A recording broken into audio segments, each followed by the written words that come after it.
Metre ডাকাতি বন্ধ করো, তোমার বাপের টাকা না, মিটার ডাকাতি চলবে না। এই স্লোগানে ঢাকায় বিভিন্ন স্থানে বিক্ষোভ মিছিল।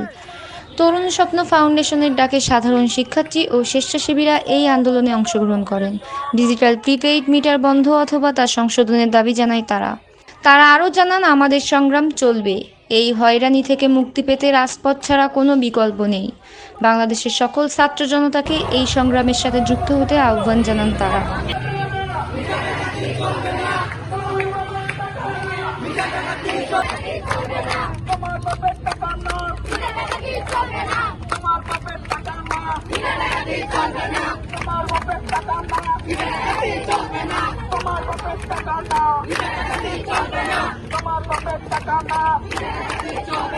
বন্ধ করো